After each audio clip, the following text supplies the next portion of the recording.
Hello friends, in this video lecture we will discuss about the physics formulae part 2.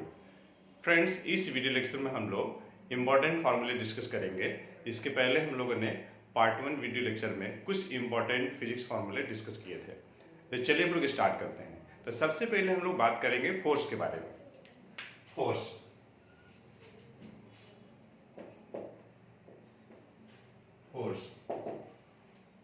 Friends, it is the external or physical cause which either change or try to change the present state of an object।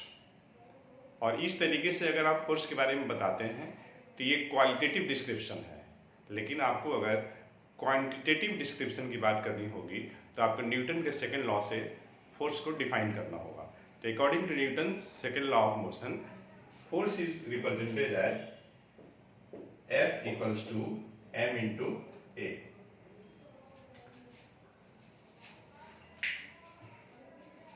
थोड़ा light चमक रहा था, sign कर रहा था, तो देखिए एक लाइट हमने ऑफ किया हुआ है।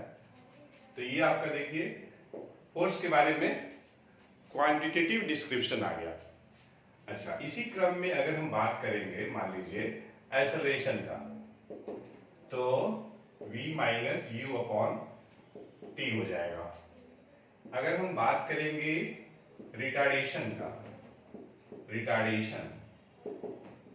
तो रिटार्डेशन के लिए हम क्या करेंगे, minus of v minus you upon T लगा लेंगे। या तो फिर देखिए जैसा सिचुएशन रहेगा वैसा हम काम करेंगे। जैसे मान लीजिए हमारे पास और भी रिजल्ट है। जैसे अगर हम बात करेंगे फॉर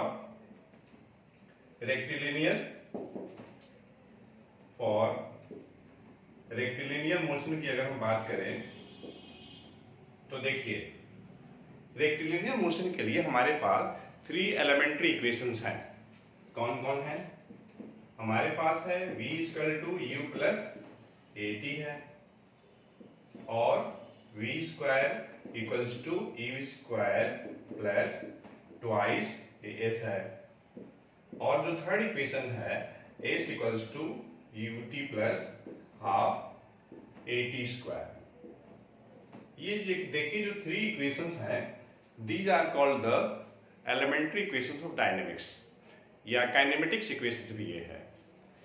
तो ये अलग अलग सिचुएशन में हम लोग इसको इस्तेमाल करते हैं। जैसे मान लीजिए मोशन अंडर ग्रेविटी की अगर बात हो रही है तो इन प्लेस ऑफ ए हम प्लस जी इस्तेमाल करेंगे और एस के जगह पे एच इस्तेमाल कर लेंगे। और अगर मान लीजिए कि फ्री फॉल की बात है तो उस केस में u के जगह पे क्या कर लेंगे, 0 कर लेंगे, और a के जगह पे प्लस g कर लेंगे। मोशन अगेंस्ट ग्रेविटी की बात अगर हो रही है तो s के जगह पे h करेंगे और a के जगह पे माइनस g करेंगे। चलिए उसके बाद हम बात करते हैं मोमेंट ऑफ फोर्स के बारे में। मोमेंट ऑफ फोर्स, देखिए फोर्स का मोमेंट कहिए या आप टॉर्क कहिए, बात एक ही है, टॉर्क। जैसे मान लीजिए कोई हमारे पास रिजिड स्टेशनरी पाइवोटेड बॉडी है। ये कोई बॉडी है, किसी भी शेप साइज का है, ओ पॉइंट पे ये पाइवोटेड है, ठीक है। पाइवोटेड का मतलब ये हुआ कि about the point O this body can rotate whenever we will apply a force. जैसे मान लीजिए कि हम एक फोर्स लगा रहे हैं, ये हमने एक फोर्स लगाया F, तो अगर हमें यहाँ पे direction of action of force दिखाना हो तो हम क्या करेंगे, जो line of action of force है उसी के अलॉन्ग एक डॉटेड लाइन खींच देंगे। ये देखिए line of action of force हो गया, और यहां से आप एक परपेंडिकुलर डिस्टेंस ले लीजिए ये। तो अगर पॉइंट ये M है और ये 90 अगर है तो उस केस में OM, this is called moment arm. Moment arm होगा, कौन होगा, O से लेकर के M तक होगा। अब देखिए अगर आपको टॉर्क, ये टाउ टॉर्क का सिंबल है, तो F इंटू, अगर ये मान लीजिए D अगर है तो F इंटू डी हो जाएगा। और यहां पे देखिए सिंपल मल्टीप्लिकेशन हो रही है F इंटू डी, ठीक है। हम लोग स्केलर मल्टीप्लिकेशन की बात कर रहे हैं यहाँ पर के, तो यहाँ पर F जो ले रहे हैं मैग्नीट्यूड ऑफ फोर्स ले रहे हैं, और D जो आपका मैग्नीट्यूड है इस मोमेंट आर्म का। ओके, तो अगर हमें ये बात करनी हो कि मोमेंट ऑफ फोर्स कैसी क्वांटिटी है, टाइप ऑफ क्वांटिटी, तो ये आपका वेक्टर क्वांटिटी है। अगर इसकी डायरेक्शन बतानी हो तो along the axis of rotation होगा, ठीक है। अब उसमें भी दो बातें आती हैं, along the axis of rotation या तो इनवर्ड होगा या तो आउटवर्ड होगा, वो डिपेंड करेगा कि मोमेंट ऑफ फोर्स किस टाइप का है, मतलब क्लॉकवाइज है या एंटी क्लॉकवाइज है। ओके, अब ये बात हो गई मोमेंट ऑफ फोर्स का। तो फ्रेंड्स अब हम बात करेंगे कि प्रिंसिपल ऑफ मोमेंट क्या है। प्रिंसिपल ऑफ, हम मोमेंट की बात करते हैं, प्रिंसिपल ऑफ मोमेंट। तो in the balance position, in the balanced position, in the balanced position, the sum of clockwise moments equals to sum of anti-clockwise moment। ठीक है, देखिए यहां पे अगर एक से ज्यादा फोर्सेज हैं जो कि क्लॉकवाइज मोमेंट प्रोड्यूस कर रहे हैं, और एक से ज्यादा फोर्सेज ऐसे हैं जो एंटी क्लॉकवाइज मोमेंट प्रोड्यूस कर रहे हैं, तो उनके मोमेंट का जो सम होगा वो इक्वल होगा। ये कह लीजिए, the algebraic sum of moment of all the forces acting on the body about a point of rotation should be 0। अब देखिए उसके बाद हम बात करेंगे, ये मोमेंट ऑफ फोर्स के बारे में बात हो गई, प्रिंसिपल ऑफ मोमेंट के बारे में बात हो गई, उसके बाद हम लोग बात करेंगे वर्क, एनर्जी एंड पावर के बारे में। तो तब तक आप जो फॉर्मूला लिखे हैं एक बार रिवाइज करिए, तब तक मैं इरेज कर रहा हूं।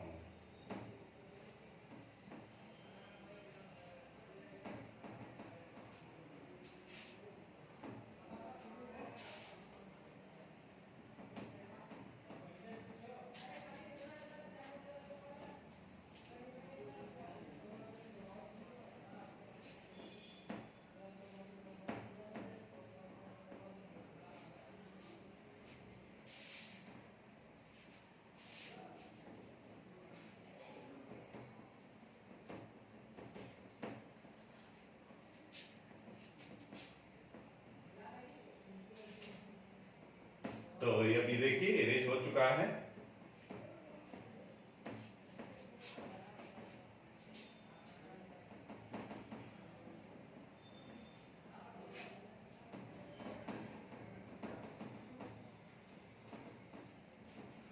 अब हम लोग बात करते हैं वर्क। पहले हम लोग बात करेंगे वर्क के बारे में, वर्क के बारे में बात करते हैं।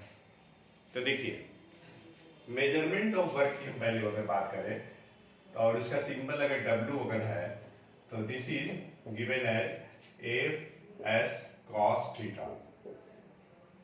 ठीक है, ये पहला मामला है। देखिए अगर मान लीजिए F कोई फोर्स है, इस डायरेक्शन में लग रही है, ये F कोई फोर्स है जो इस डायरेक्शन में लग रही है, और ये आपका डिस्प्लेसमेंट का डायरेक्शन है, ये S। फोर्स और displacement both are the vector quantity, ये दोनों देखिए वेक्टर क्वांटिटी है। कुछ हल्का दिख रहा होगा, मैं मार्कर चेंज कर रहा हूं। मान लीजिए इनके बीच थीटा एंगल है, theta is the angle between direction of force and direction of displacement, तो W बराबर एफ एस कॉस थीटा आ जाएगा। अब देखिए कुछ हम बात करें स्पेशल केसेस के बारे में। स्पेशल केसेस फ्रेंड्स, इसमें हम केवल फॉर्मूला डिस्कस कर रहे हैं, इसलिए थोड़ा मैं शॉर्टकट तरीके से लिखूंगा। अगर आपको डिटेल में जानना है तो विजन बेस्ड अप्रोच पे आप जब भी उसमें डालेंगे कुछ टॉपिक्स जो रिलेटेड है, लिंक टॉपिक आप डालेंगे तो वहां से डिटेल आप स्टडी कर सकते हैं। तो special case first, for theta is equal to मान लीजिए 0 डिग्री है, मतलब डिस्प्लेसमेंट ऑफ फोर्स एक ही डायरेक्ट में एक्ट हो रही है, तो उस केस में थीटा 0 होगा, and we know that cos 0 degree equal to 1, तो W बराबर क्या हो जाएगा, F इंटू एस हो जाएगा। और ये देखिए पॉजिटिव वर्क होगी और मैक्सिमम भी होगी।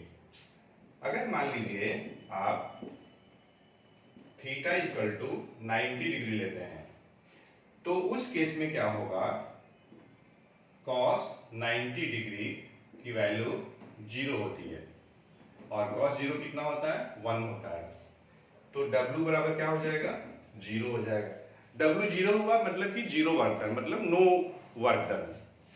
अच्छा, अगर हम बात करें और theta equals to 180 degree, 180 degree और we can say pi radian, तो उस केस में देखिए क्या हो जाएगा, cos पाई की वैल्यू -1 होती है, तो W बराबर हो जाएगा -F इंटू एस हो जाएगा, नेगेटिव वर्क हो जाएगा।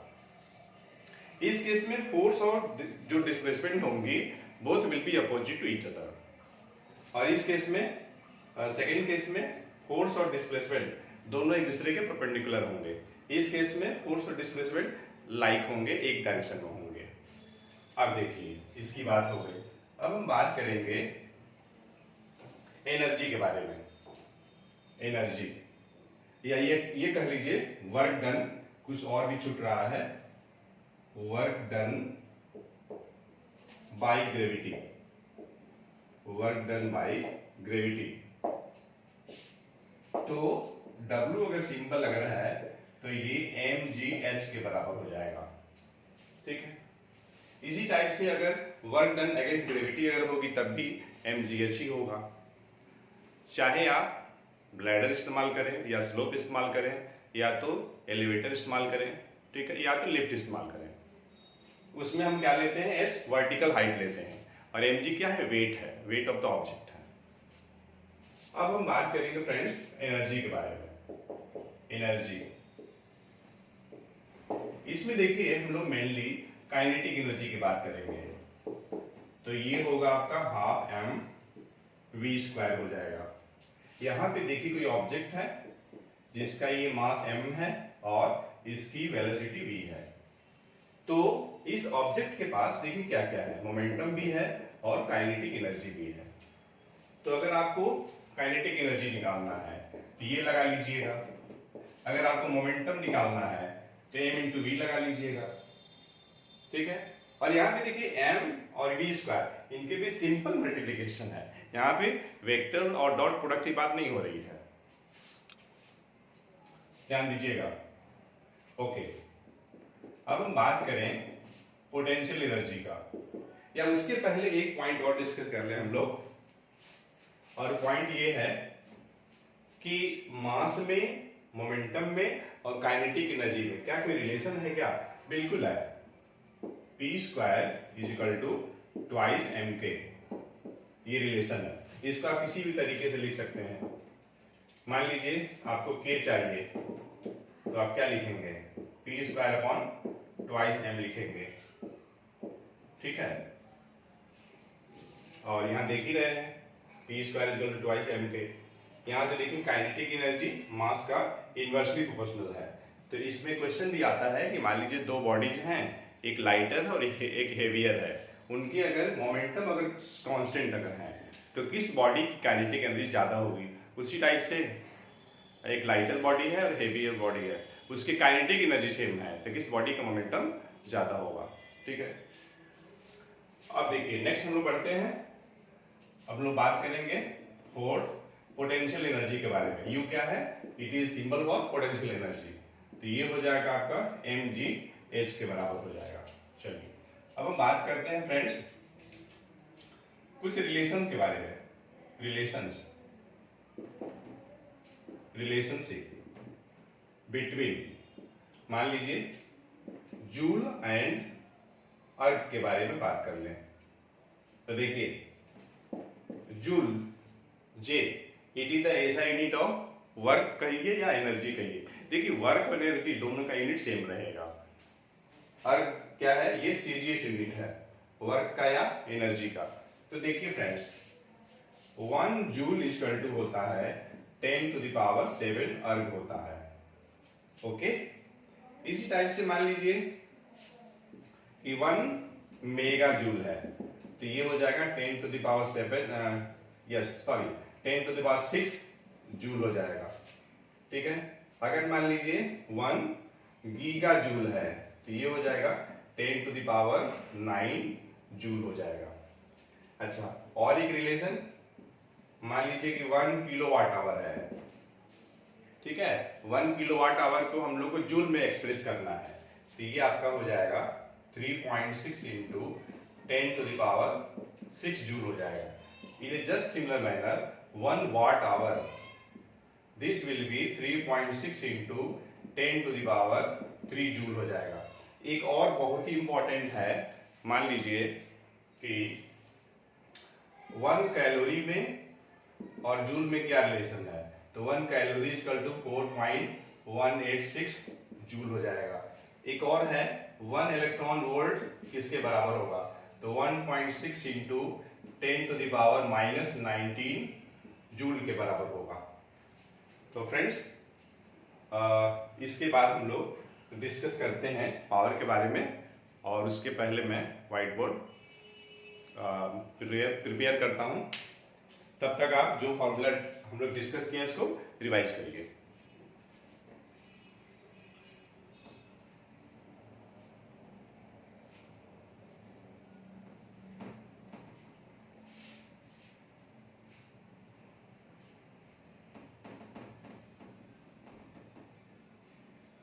रिवीजन ठीक से करते रहिएगा।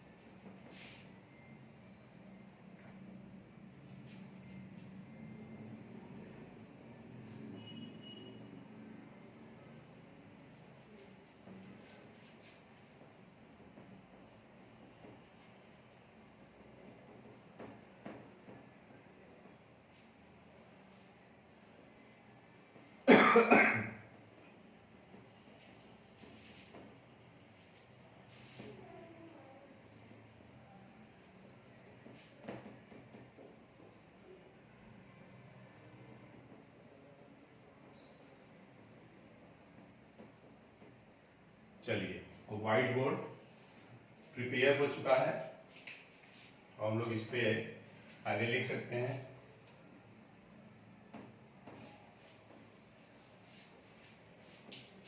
चलिए, वर्क एनर्जी के बारे में डिस्कस किए। उसका before going to discuss about the power, एक बहुत ही इंपॉर्टेंट थ्योरम है वर्क एनर्जी थ्योरम, उसके बारे में हम लोग थोड़ा डिस्कस कर लेते हैं। Work energy theorem, work energy theorem.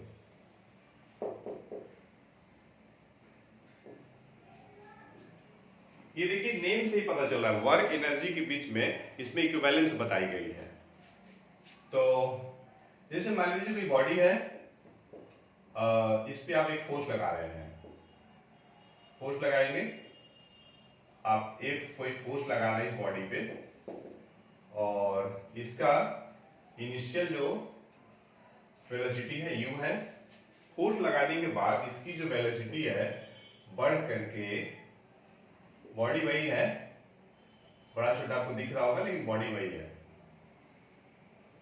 ये बॉडी वही है, इसकी वेलोसिटी बढ़ करके v हो गई और बॉडी का डिस्प्लेसमेंट जो है s हो गया। तो इस केस में जो वर्क डन जो होगी W बराबर F इंटू एस। W क्या होता है, फोर्स, W बराबर फोर्स इंटू डिस्प्लेसमेंट।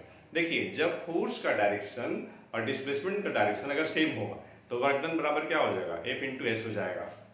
और ये किसके बराबर हो जाएगा, ये बराबर हो जाएगा चेंज इन काइनेटिक एनर्जी के बराबर हो जाएगा। और यहाँ पे देखिए चेंज इन काइनेटिक एनर्जी कैसे निकालिएगा, change in kinetic energy half m v square minus u square. यहाँ पे देखिए v जो है ग्रेटर है u से, मतलब यहाँ पे इंक्रीज हो रही है, काइनेटिक एनर्जी। ओके, तो फ्रेंड्स अब हम बात कर रहे हैं पावर के बारे में। पावर, तो देखिए पावर का सिंबल P और ये W/T। मान लीजिए एक फार्मूला ये है। सेकेंड फार्मूला बनाया जाए जो कि बहुत ही इंपॉर्टेंट है। अगर हम W की जगह पे F इंटू एस लिख दें और ये टाइम है,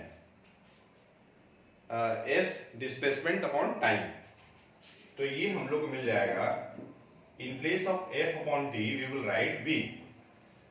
इस तरीके से पावर बराबर क्या मिल गया, पावर इक्वल टू हम लोग को मिल जाएगा फोर्स इंटू स्पीड मिल जाएगा। तो ये देखिए एक रिलेशन हो गया। तो पावर इक्वल टू W/T और एक हो गया आपका power equal to force into speed हो गया। तो अब हम बात करेंगे फ्रेंड्स कि अगर कोई बॉडी मान लीजिए ऊपर से ड्रॉप हो रही है, तो बिफोर ड्रॉपिंग उसके पास कौन सी एनर्जी थी, पोटेंशियल थी। जब जो ही आप उसको ड्रॉप करेंगे तो उसकी काइनेटिक एनर्जी डिक्रीज होने लगेगी, सॉरी पोटेंशियल डिक्रीज होने लगेगी, और इनिशियल जो पोटेंशियल था that will start converted into the kinetic energy, और and in between the path the following object will having the both type of energy, kinetic energy as well as potential energy।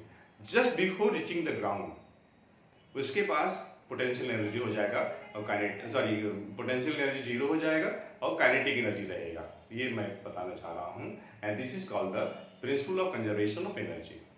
अब देखिए उसके work energy power से related numericals formula हम लोगों ने discuss किया।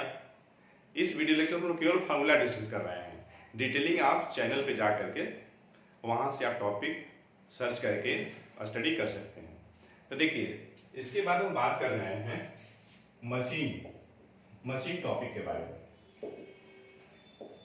तो देखिए इसमें हम सबसे पहले बात करेंगे मैकेनिकल एडवांटेज का। It is the ratio of load and effort. फिर हम बात करेंगे वेलोसिटी रेशियो का। It is the ratio of velocity of effort and velocity of load, and it is also the ratio of displacement of effort and displacement of load. Okay, it means velocity ratio can be expressed in two ways, either in terms of velocity ratio or other in terms of displacement ratio। And mechanical advantage, velocity ratio, both will have no unit, they are the unitless quantity or we can say dimensionless quantity। अब देखिए अगर हमें बात करनी है work input का, work input आपको निकालनी है, तो एफर्ट इनटू डिस्प्लेसमेंट और एफर्ट कर लीजिएगा। अगर मान लीजिए आपको बात करनी है वर्क आउटपुट का, वर्क आउटपुट, तो आप load into displacement of load कर लेंगे। ओके, अगर आपको बात करनी है relationship between mechanical advantage, velocity ratio and efficiency के बारे में, तो mechanical advantage equals to velocity ratio into efficiency होता है। अगर आपको बात करनी है एफिशिएंसी के बारे में, it can be expressed in two ways, either in terms of the ratio of velocity ratio, sorry mechanical advantage and velocity ratio. ये देखिए फर्स्ट मान लीजिए मैं इसको रोमन न्यूमरल में ऑलरेडी है, मैं इसको यहाँ पे ए कर लेता हूँ, और ये B. Efficiency can also be express as work output upon work input. ठीक है, अच्छा इसको हम लोग ऐसे भी एक्सप्रेस कर सकते हैं एफिशिएंसी को, power output upon power input, ठीक है। अगर आपको मान लीजिए एफिशिएंसी परसेंटेज में चाहिए तो आप क्या करिएगा, यहाँ पे 100 से मल्टीप्लाई कर दीजिएगा, तो आपको एफिशिएंसी कैसे मिल जाएगा, परसेंटेज मिल जाएगा। अब चलिए अब हम थोड़ा बात करेंगे ब्लॉक एंड टैकल सिस्टम के डायग्राम के बारे में, जो कि फार्मूला से अलग हट के है, लेकिन मैं चाहता हूँ कि उसमें भी बच्चों की काफ़ी दिक्कत होती है, तो मैं उसमें भी थोड़ा फोकस कर लूँ। तो उस अगर मैं ब्लॉक एंड टैकल सिस्टम के डायग्राम के बारे में फोकस कर दूंगा तो आपका कंसेप्ट जो है थोड़ा स्ट्रॉन्ग हो जाएगा, पहले से बेटर हो जाएगा। आप तो पहले से जानते ही हैं, लेकिन और ज़्यादा बेहतर हो जाएगा। तब तक आप रिवाइज करिए।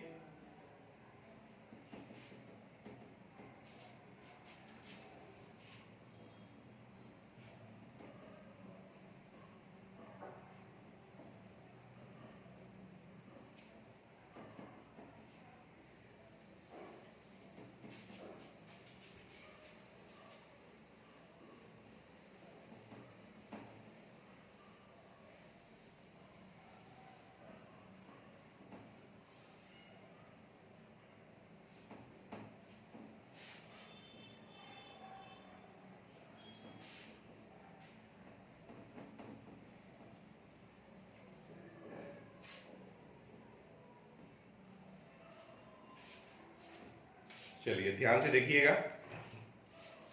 देखिए सबसे पहले हम बात करेंगे सिंगल फिक्स पुली के बारे में।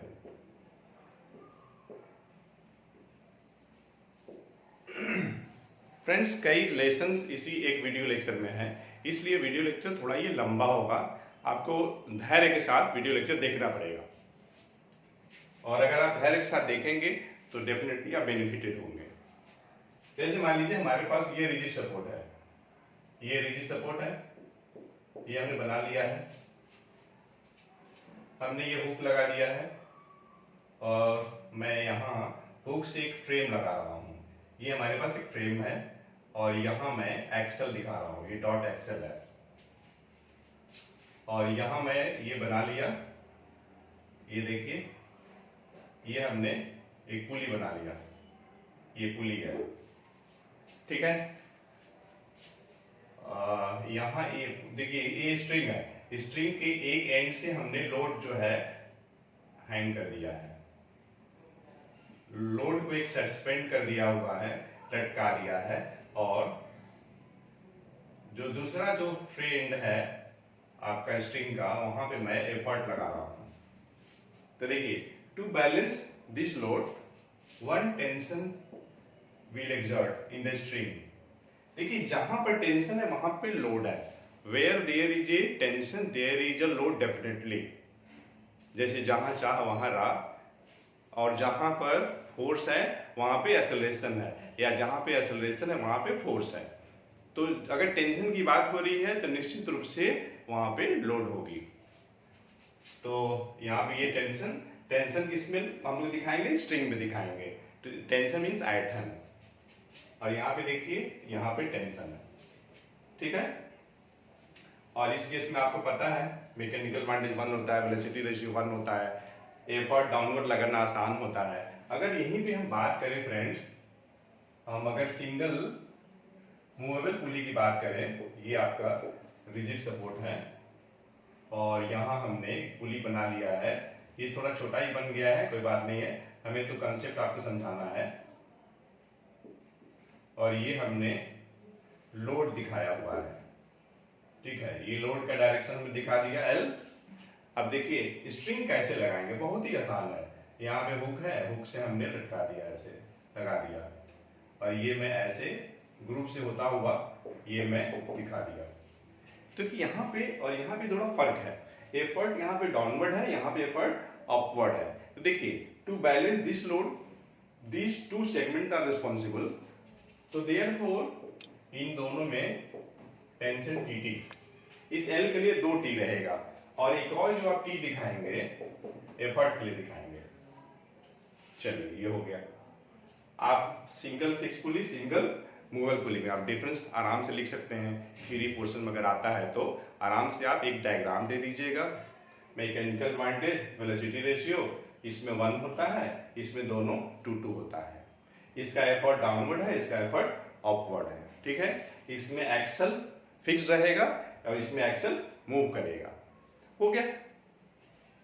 अब देखिए, अब हम बात कर रहे हैं ब्लॉक एंड टैकल सिस्टम के बारे में। ब्लॉक एंड टेकल सिस्टम, इसके बारे में हम बात कर रहे हैं। देखिए पहले हमने क्या किया, एक रिजिड सपोर्ट बना लिया। ध्यान से देखिएगा, एकदम बहुत ही आसान है, कुछ भी नहीं है इसमें।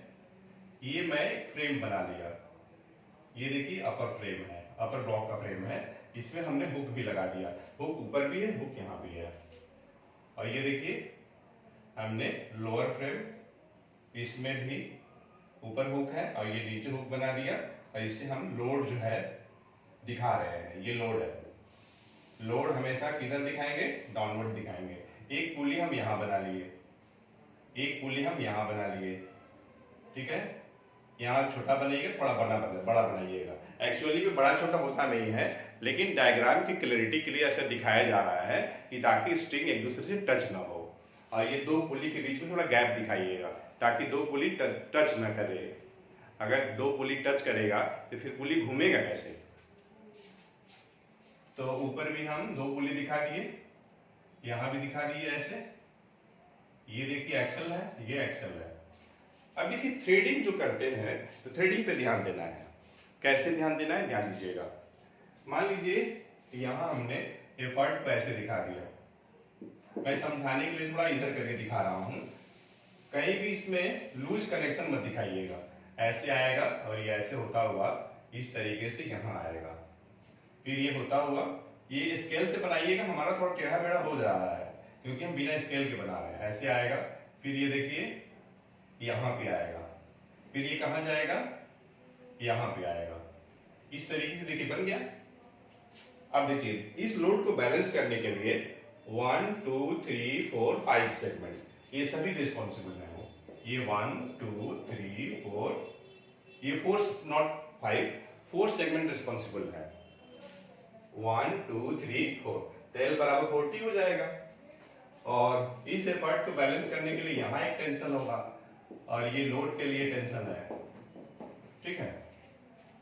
अच्छा, इसी डायग्राम में मान लीजिए कि अगर हम थोड़ा मॉडिफिकेशन कर रहे हैं, मॉडिफिकेशन कुछ ज्यादा नहीं करना है, नंबर और पुलिस उतना ही रहेंगे दोनों ब्लॉक में, ध्यान दीजिएगा। और ये चूंकि एक ही वीडियो में मैं बहुत सारा चीज बता रहा हूं, इसलिए मैं फास्ट बता रहा हूं।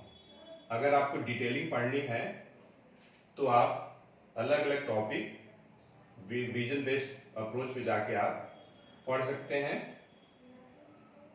ठीक है। और ये वीडियो मैं एग्जाम टाइम के लिए बना रहा हूं कि ताकि बच्चों को हेल्प कर सके, ठीक है। और ये हो गया आपका, ये हमने दिखा दिया। दोनों में दो दो पुलिस हैं दोनों ब्लॉक में। देखिए इसमें हम चेंज क्या करने जा रहे हैं, इसमें हम क्या करने जा रहे हैं, एफर्ट का डायरेक्शन अपवर्ड दिखा रहे हैं। तो अपवर्ड हम यहां से दिखा रहे हैं, देखिए ऐसे, ये तो फिर ऐसे स्ट्रिंग जाएगी और ये देखिए ऐसे जाएगी, ये होता हुआ, फिर यहां से होता हुआ ये आएगी ऐसे, एक राउंड होता हुआ, आप स्केल से मिलाइएगा, फिर ये यहां से ऐसे, ये देख रहे हैं ना। हाँ, यहाँ पे हम लोड लटका दे रहे हैं, लोड मैं लटकाया नहीं था। ये देखिए लोड का डायरेक्शन हो गया। देखिए दिस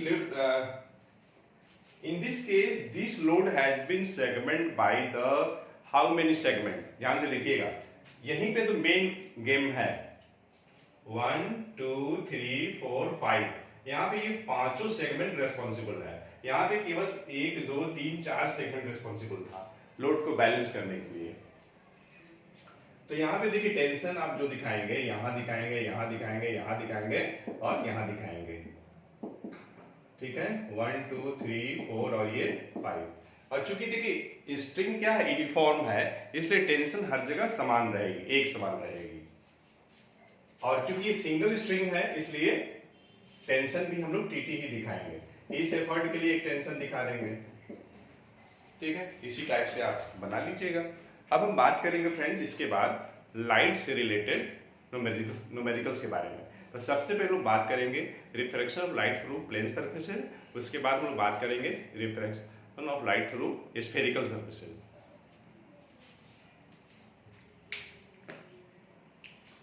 तो पहले मैं इरेज कर लूं। तब तक आप रिवाइज करिए जो भी हम लोग अभी तक पढ़े हैं। जैसा कि पहले भी हम बताए हैं अभी कि ये वीडियो लेक्चर लंबा होगा, क्योंकि इसमें हम लोग सभी फॉर्मूले डिस्कस कर रहे हैं एक ही वीडियो में। तो आपको धैर्य के साथ इस वीडियो लेक्चर को देखना है।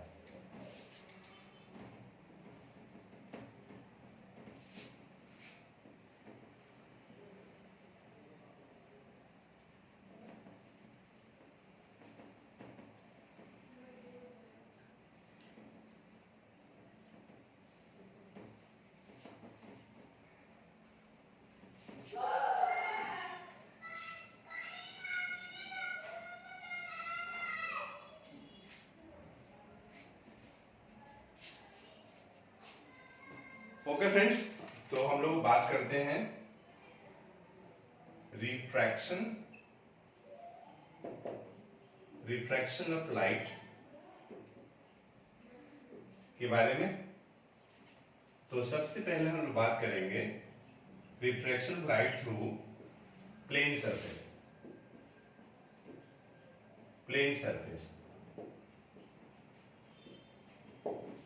देखिए, इसमें सबसे पहले जो कंसेप्ट आता है, जो हम लोग बात करेंगे सबसे पहले रिफ्रैक्टिव इंडेक्स के बारे में। देखिए, रिफ्रैक्टिव इंडेक्स भी दो तरह का रहता है, एब्सोल्यूट रिफ्रैक्टिव इंडेक्स और रिलेटिव रिफ्रैक्टिव इंडेक्स। तो सबसे पहले हम बात कर रहे हैं एब्सोल्यूट रिफ्रैक्टिव इंडेक्स के बारे में। और ये क्या होगा? स्मॉल c अपॉन v होगा। स्मॉल c क्या है? Speed of light in air और वैक्यूम है। और आपका v क्या है? Speed of light in a particular medium में बी ग्लास, में बी वाटर और डायमंड। ओके, अब हम बात करेंगे रिलेटिव रिफ्रैक्टिव इंडेक्स के बारे में। मान लीजिए हम बात कर रहे हैं 1μ2। पहले तो सिंबल का मतलब समझिए। Refractive index of medium 2 with respect to 1। तो आप क्या करेंगे? Speed of light in medium 1 upon speed of light in medium 2 हो जाएगा। ठीक है। अच्छा, अब देखिए, अगर हम बात करें 1μ2 के बारे में, तो एक फार्मूला आपके पास क्या हो गया? v1 अपॉन v2 हो गया। देखिए, दूसरा फार्मूला भी बनेगा। इसमें क्या बनेगा? μ2 अपॉन v1 बनेगा। अब आप सोच रहे होंगे कि μ2 क्या है? तो ये एब्सोल्यूट रिफ्रैक्टिव इंडेक्स है मीडियम 2 का। और v1 क्या है? ये भी एब्सोल्यूट रिफ्रैक्टिव इंडेक्स है मीडियम आपका 1 का।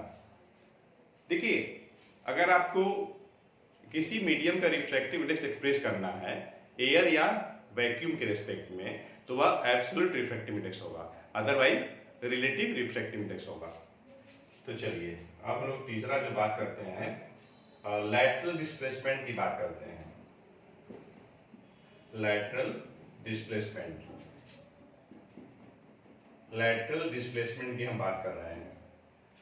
तो अगर मान लीजिए लैटरल डिस्प्लेसमेंट अगर d सिंपल है, और ये कहां पे हम लोग बात कर रहे हैं? Refraction of light through glass slab की बात कर रहे हैं।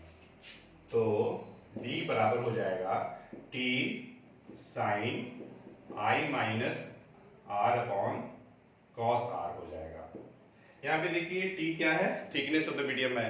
i क्या है? एंगल ऑफ इंसिडेंस है। r क्या है? एंगल ऑफ रिफ्रैक्शन है। अब देखिए, lateral displacement will depends on 3 factors. क्या क्या? थिकनेस ऑफ द मीडियम, तो d will be directly proportional to thickness of the medium. Angle of incidence पर भी डिपेंड करेगा। Lateral displacement will be directly proportional to angle of incidence. Angle of incidence भी बढ़ेगा तो ये lateral displacement भी increase करेगा। And also lateral displacement will depends on the colour और wavelength of incident light used. अब देखिए, थोड़ा हम बात करते हैं 4th नंबर स्नेल्स लॉ का। स्नेल्स लॉ की बात करें, देखिए स्नेल्स लॉ से हम लोग रिफ्रैक्टिव इंडेक्स की बात करते हैं। Mu equal to sine I upon sine R. Okay, अब फ्रेंड्स हम बात करेंगे जो फिफ्थ रिलेशन हम बात करेंगे कि मान लीजिए ये एक सरफेस है, सेपरेशन ऑफ 2 मीडिया है। इधर आपका एयर है इधर कोई मीडियम है, ठीक है, लाइट एयर से ट्रेवल कर रही है इसी मीडियम में।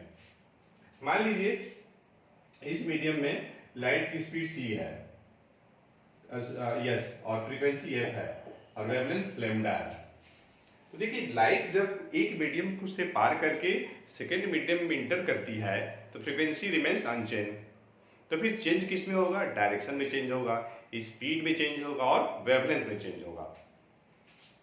तो स्पीड बदल जाएगी, फ्रीक्वेंसी वही रहेगी और वेवलेंथ भी चेंज हो जाएगी।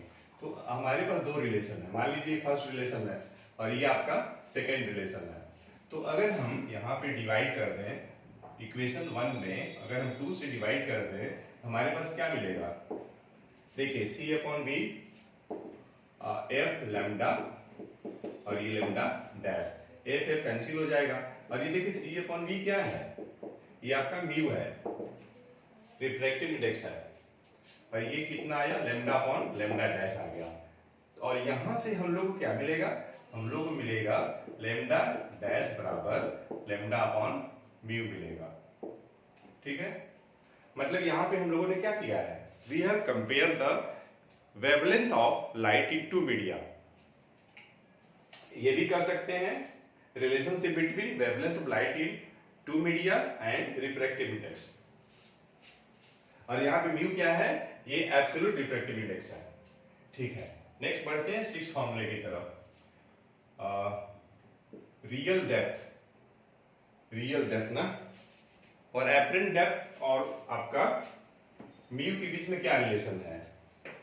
तो mu equal to real depth upon apparent depth, apparent depth, ठीक है। देखिए इसमें ये बताई जा रही है ना कि अगर कोई ऑब्जेक्ट डेंसर मीडियम में प्लेस की गई है और वीवर अगर रेयरर मीडियम में है तो उसको ऐसा लगेगा कि डेंसर मीडियम में रखी गई जो ऑब्जेक्ट है वो स्लाइटली एबव रेज्ड है, ठीक है, और बेंट भी दिखती है। आप पेंसिल आप किसी वाटर में रख दीजिए, एक ग्लास पानी भरी ग्लास है उसे पेंसिल रख दीजिए तो बेंट दिखेगी, स्टिक रख दीजिए बेंट दिखेगी। आपने पैर को पानी में रखिए पॉन्ड में तो आपका जो लेग है वो शॉर्टर दिखाई देगा, ठीक है। एक आप ग्लास ले लीजिए, पानी भर लीजिए और उसके अगर बॉटम पे कॉइन रखा हुआ है तो कॉइन ऊपर की तरफ रेज दिखाई देगा, जो उसकी एक्चुअल पोजीशन होगी वहां पे न दिखाई दे करके वो थोड़ा वो ऊपर की तरफ दिखाई देगा, मतलब वहां पे शिफ्टिंग भी होगी। तो अगर आपको यहीं पे अगर शिफ्टिंग की बात करनी है, शिफ्टिंग की अगर बात करनी है तो शिफ्टिंग बराबर आप फॉर्मूला लगाइएगा real depth into 1 minus 1 upon mu लगा लीजिएगा, ठीक है। अब हम लोग 7th फॉर्मूला बात करते हैं फ्रेंड्स, ये उसके बारे में, ट्रायंगुलर प्रिज्म के बारे में। तो angle of incidence plus angle of emergence equal to angle of prism plus angle of deviation, ठीक है। ये किसके लिए है? For triangular prism, for triangular, मैं ट्रायंगुलर पूरा ही लिख देता हूं, फॉर ट्रायंगुलर प्रिज्म, ठीक है। तो फॉर ट्रायंगुलर प्रिज्म ये रिलेशन है, बहुत ही इंपॉर्टेंट रिलेशन है। क्या है? I plus E equal to A plus delta. हाँ एक बात और, इसमें मान लीजिए कि पहला रिलेशन है, दूसरा रिलेशन क्या होगा? दूसरा होगा 2i equal to A plus delta minimum होगा। ये कब होगा? In the case of minimum deviation, in the case of minimum deviation के केस में होगा। तो फ्रेंड्स ठीक है, ये जो फॉर्मूला है related to refraction of light through plane surfaces, इसके बाद हम लोग बात करेंगे refraction of light through spherical surfaces. तो मैं इसको इरेज करता हूं।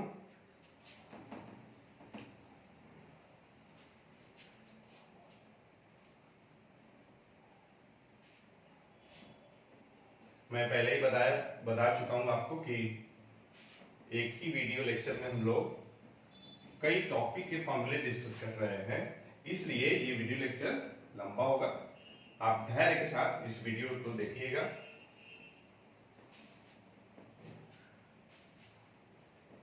और देखने के बाद यूजफुल बनाइएगा।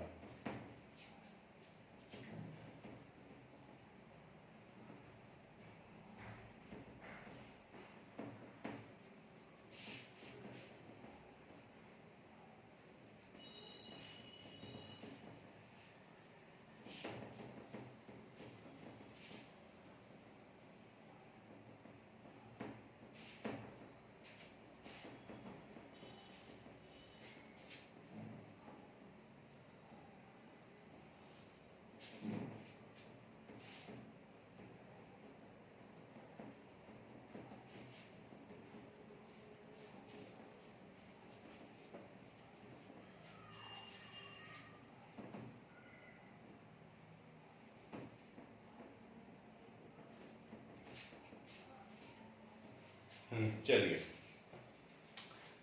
अब हम लोग बात करेंगे refraction of light through spherical surface. Through spherical surface.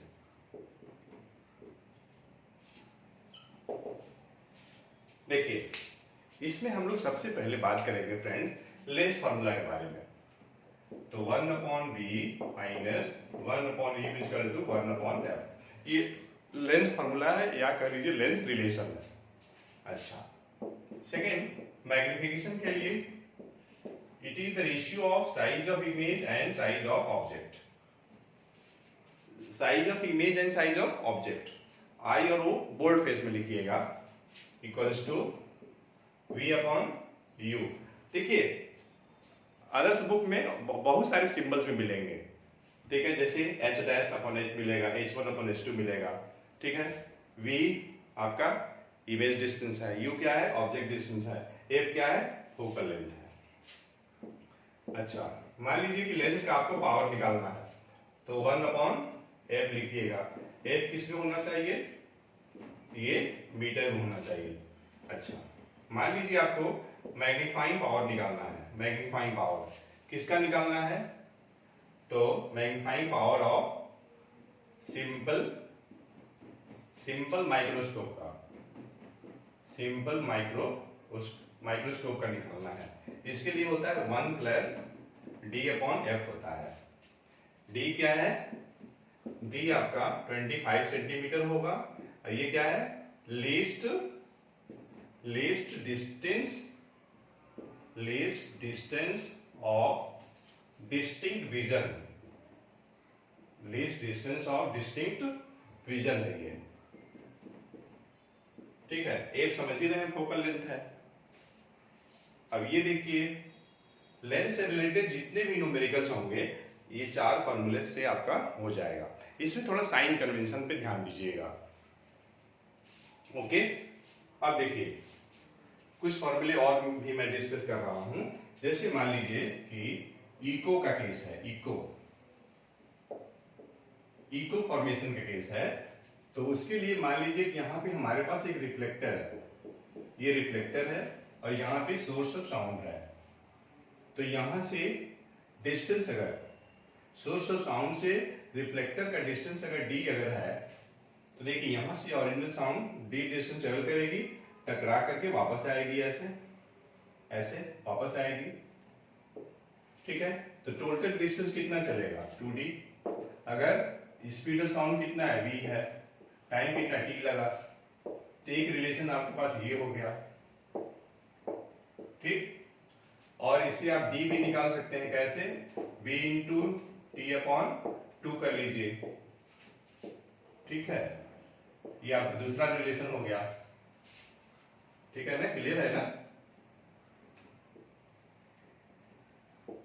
अब देखिए, मान लीजिए आपको v निकालना है, तो 2d/t कर लीजिए,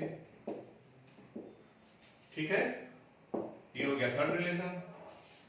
अगर मान लीजिए थोड़ा अगर हमें बात करनी है कैलोरीमेट्री के बारे में, जैसे कोई बॉडी जो है कितना हीट गेन कर रही है, कितना हीट लूज कर रही है, या स्पेसिफिक हीट कैपेसिटी की बात करनी है, हीट कैपेसिटी की बात करनी है, या लेटेंट हीट और हिडन हीट की बात करनी है। तो थोड़ा हम बात कर लें कैलोरीमेट्री के बारे में। कैलोरीमेट्री, इसमें देखिए फर्स्ट फॉर्मूला Q, चाहे ये हीट लॉस्ट हो या हीट गेन्ड हो, तो ये निकलेगा आपको mc इंटू डेल्टा टी से। m क्या है, मास ऑफ द सब्सटेंस है, c क्या है, स्पेसिफिक हीट कैपेसिटी है, डेल्टा टी क्या है, चेंज इन टेम्परेचर है। देखिए delta T may be rising temperature और फॉलिंग टेम्परेचर। सेकेंड फॉर्मूला, मान लीजिए आपको हीट कैपेसिटी की बात करनी है, हीट कैपेसिटी की बात करनी है, तो ये m इंटू सी हो जाएगा, m इंटू सी हो जाएगा। अच्छा, अगर आपको बात करनी है स्पेसिफिक हीट कैपेसिटी के बारे में, स्पेसिफिक हीट कैपेसिटी के बारे में बात करनी है, तो ये देखिए हीट कैपेसिटी अपॉन मास कर लीजिए, ये यहीं से आया है, सेकंड से ही आया है। इस सेकंड फॉर्मूले में m क्या है, मास है, स्मॉल c क्या है, स्पेसिफिक हीट कैपेसिटी है, तो m को आप इधर शिफ्ट कर लीजिए, ठीक है। अच्छा, इसमें एक चीज और हो सकता है फ्रेंड्स, स्पेसिफिक हीट कैपेसिटी का सिंबल स्मॉल c है, तो आप इसके लिए Q upon m into delta T भी लगा सकते हैं। उसी टाइप से हीट कैपेसिटी के लिए आप क्या लगाएंगे, Q अपॉन डेल्टा टी लगा सकते हैं। देखिए सिचुएशन के अनुसार आपको फॉर्मूला इस्तेमाल करना है, और जब भी आप फिजिक्स के न्यूमेरिकल्स या केमिस्ट्री या मैथमेटिक्स है कोई भी क्वेश्चंस करते हैं, तो आप ध्यान से पढ़िए और उसमें से निकालिए कि क्या दिया हुआ है, क्या हमें कैलकुलेट करना है, और जो दिया हुआ है उसको पहले लिखिए गिवन, और जो कैलकुलेट करना है क्वेश्चन मार्क लगा करके लिखिए। उसके बाद सोचिए कि कौन सा फॉर्मूला लगेगा। थोड़ा डेफिनेशंस वगैरह भी याद रहनी चाहिए, क्योंकि जो फॉर्मूले बनते हैं डेफिनेशन से ही बनते हैं। और देखिए कोई फॉर्मूला बारीक में अगर आप डिटेलिंग में जानेंगे तो आपको याद रखने में सहूलियत होगा, वो फार्मूला आया कैसे, कहाँ से आया। चूंकि एक ही वीडियो लेक्चर में हमें कई टॉपिक डिस्कस करना था, तो मैं डायरेक्टली फार्मूला बताया हूँ ताकि आप एग्जामिनेशन के समय में उसको टाइम टू टाइम रिकॉल कर सकते हैं। तो फ्रेंड्स, हाँ एक बात और हम बात कर रहे, पहले हम बात करें लेटेंट हीट के बारे में। लेटेंट हीट, या ये कह लीजिए कि हिडन हीट के बारे में बात कर लें, हिडन हीट। और ये जो ऊपर का फॉर्मूला था यहाँ ऐसे है, मिक्स मत कर लीजिएगा। लेटेंट हीट या हिडन हीट, इस केस में क्या होता है पता है, जब स्टेट चेंज जब होती है ना, तो टेम्परेचर में वेरिएशन दिखता नहीं है। एट कांस्टेंट टेम्परेचर हीट आप सप्लाई करते जा रहे हैं, टेम्परेचर का वेरिएशन आपको दिखाई ही नहीं दे रहा है, क्योंकि स्टेट चेंज जो भी होती है कांस्टेंट टेम्परेचर पे होती है, चाहे मेल्टिंग हो, फ्रीजिंग हो, बॉइलिंग हो। तो उस केस में लेटेंट हीट छुपा हुआ हीट है, उसी को हम लोग हिंदी में गुप्त ऊष्माई बोलते हैं। देखिए आपको कैसे पता चलेगा कि आपको फीवर है, जो आप टेम्परेचर मेजरमेंट करते हैं, टेम्परेचर से पता चलता है कि आपको फीवर है। तो यहाँ इस केस में आपको टेम्परेचर वेरिएशन ही नहीं दिखाई देगा, इसलिए हिडन हीट की हम बात करते हैं। और कैसे निकालेंगे, अगर सिंबल अगर Q वगैरह है तो M इंटू LF लगाएंगे या M इंटू LV लगाएंगे। LF latent heat of fusion और आपका LV latent heat of vaporisation. तो फ्रेंड्स, हमें उम्मीद है ये वीडियो लेक्चर आपको बिल्कुल पसंद आएगी। अगर आपको ये वीडियो लेक्चर पसंद आई हो तो आप इस वीडियो को लाइक करें, शेयर करें, और अगर आप विजन बेस्ड अप्रोच पर नए हैं तो इस चैनल को सब्सक्राइब करें, साथ ही साथ बेल आइकन को प्रेस करना न भूलें। तो फ्रेंड्स, इस वीडियो लेक्चर में इतना ही। We will meet again in the next video lecture with very conceptual topic. Thanks for watching video lecture.